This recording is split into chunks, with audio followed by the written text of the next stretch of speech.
veterans of the Fallout games might expect to invest in a speech skill or a charisma skill in order to make your character more persuasive in dialogue. But persuasion in Starfield works very differently than it's worked in any other Bethesda game. When talking with someone, we can initiate a persuade check by choosing the persuade option, and this dumps us into the persuade interface. On the lower left-hand corner of the interface, we learn some important information about the difficulty of this particular conversation. There are 4 bars beneath the word persuasion. This means that during this conversation, we have to generate 4 points worth of persuasion in order to succeed. Some of the more difficult persuasion checks will have 6 bars of persuasion that we have to generate to succeed. So 4 is actually a rather easy one. The turns tells us that we have 3 attempts to fill the persuade bar before we fail completely. Both succeeding and failing at generating a persuade point will count towards one of these attempts. The dialogue choices are color-coded and show us how many points of persuasion succeeding at each of these options will generate. The first line is green. That means that compared to the others, it's relatively easy. But because of that, it only generates 1 point of persuasion. The second one is orange, which means it's moderately difficult, but it grants us 4 points of persuasion. And that's all we need to succeed in this example. So if we get that one to work, we automatically succeed. The red one is very difficult, but it grants 5 points of persuasion. But we don't even need 5 points of persuasion for this one. We only need 4 to pass. So for this example, my best bet is to go with the orange option because I still have 3 turns to fail, but if I win, I automatically convince her. Instead, I chose the green option. Yeah, I hope so. I succeeded, but only generated 1 point of persuasion. I've got 3 more points to go, but now I only have 2 turns left. I now only have 2 turns to generate 3 more points, which means if I choose the +1 persuade option each time, I'm gonna fail even if I succeed each time. Because if I do that, I'll have to choose the +1 option 3 times to get the 3 points necessary to complete the persuasion bar. But I only have 2 turns. In this example, I didn't realize that at the time, and so I chose the +1 option anyway. Okay, that's pretty good. And yet, I succeeded, and that's because I got lucky. I passed a critical success. A critical success will generate more points than the option was worth. Now, the green options don't guarantee that we're going to succeed. They simply tell us our odds. Each time we choose a dialogue option, we are rolling some dice in the background. If we choose a green option, the odds are in our favor that we're going to pass, but it's still a dice roll, and so we can still lose. In this example, I had to pass 4 bars of persuasion, and I had 3 turns. I chose a green +2 option for my first turn that I passed. Maybe just a little curious. The dialogue options completely changed, but the odds were still in my favor. My only options were +2 options, 2 of which were green. That seems like a pretty weak connection. However, I failed, and I used up one of my turns. That left me with only 1 turn left. And yet, for the final screen of options here, I found a green +2 option, which, if I passed, would have completed my persuasion bar. But That sounds like something a scammer would say. I failed. Even though it was green, I still failed because each persuasion check is still a dice roll. Now, the first time we try to persuade someone, we get a small tutorial box.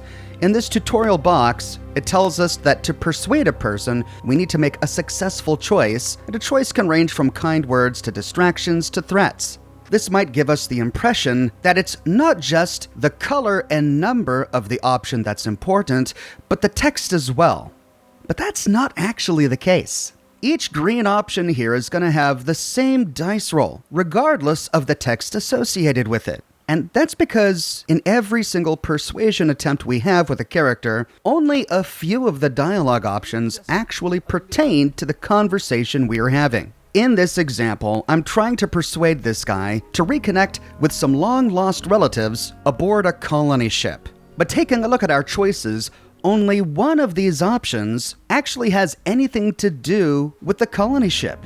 The other two are boilerplate recycled dialogue options that are taken from a pool of persuade dialogue that the game routinely dips into to fill out each persuasion attempt, to make each one a little bit unique. And even though I chose the option that actually related to the conversation, I still failed it. Because at the end of the day, it's just a dice roll. The text on the screen doesn't really matter. We'll see many of these same dialogue options time and time again, from persuasion check to persuasion check. Almost always, we'll find an option that says, "I'm sure we can work this out," or "I know you'd help me if you could." Sometimes we'll get dialogue options that don't make any sense at all. In this case, I'm trying to convince a starship captain to allow one of her crewmates to leave. But the dialogue options we get are, "I can tell you're reasonable," or "please," or, "I really think I left the oven on 2 star systems over.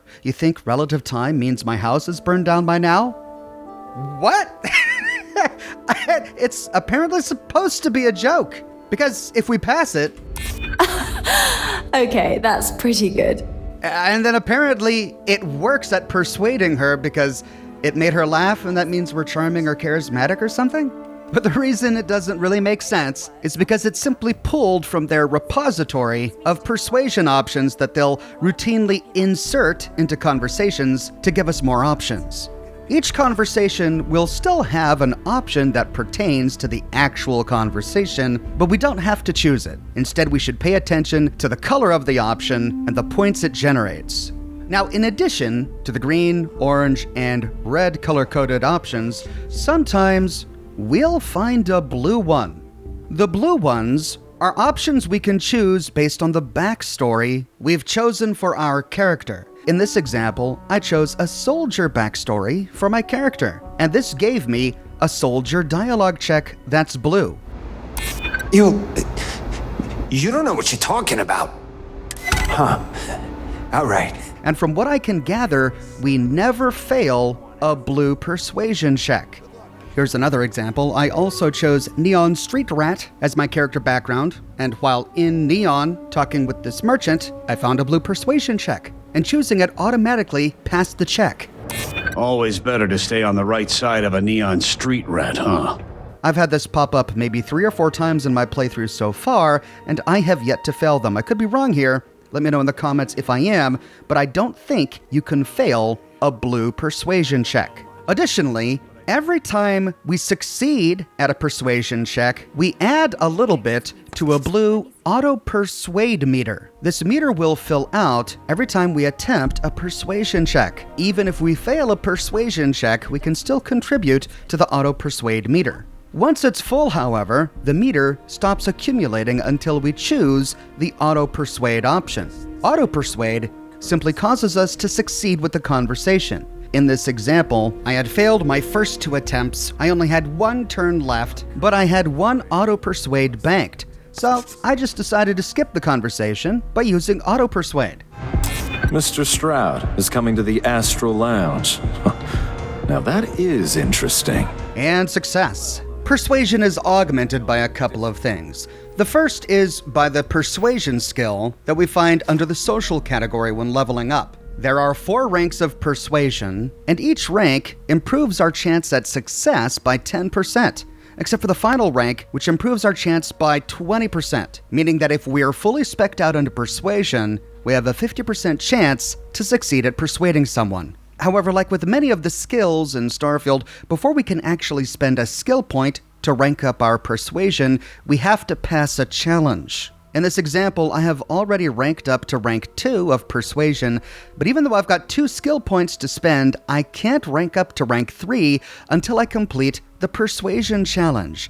I have to succeed in 10 speech challenges before I can spend my point on rank 3. I've already completed 9 of them, I've got 1 more to go. For this reason, it's a great idea to track down and farm as many persuasion checks as possible when trying to blow through these challenges. I recommend going to New Atlantis or to the bar at Cydonia and try passing the persuasion checks with potential crew members.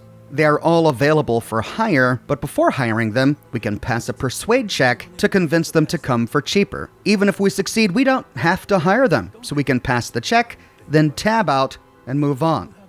There are 2 consumables I know of so far that can actually help us with persuade checks. The first is called Hippolyta. This chem improves our persuasion chance by 20% for 5 minutes. You can find it laying about the world or by buying it from a merchant's inventory.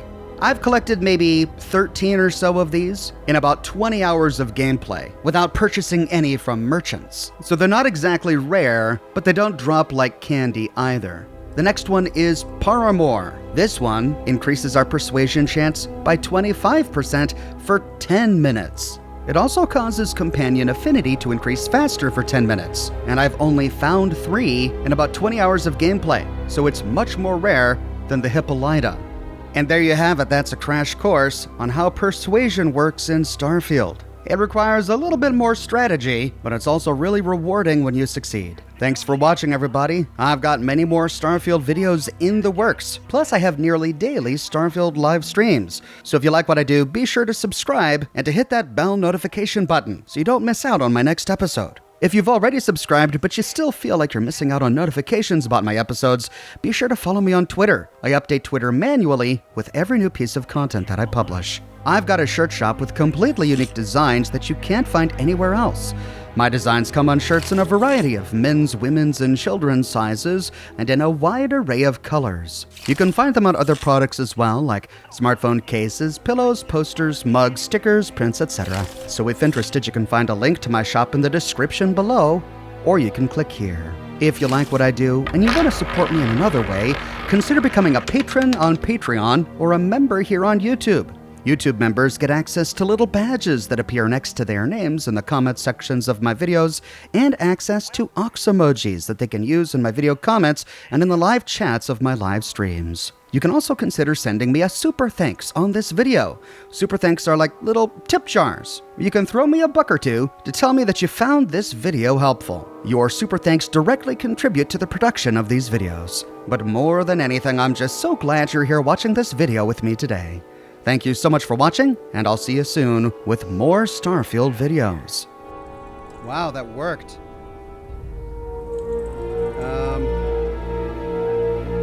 Look, I just want to help make sure things end the right way.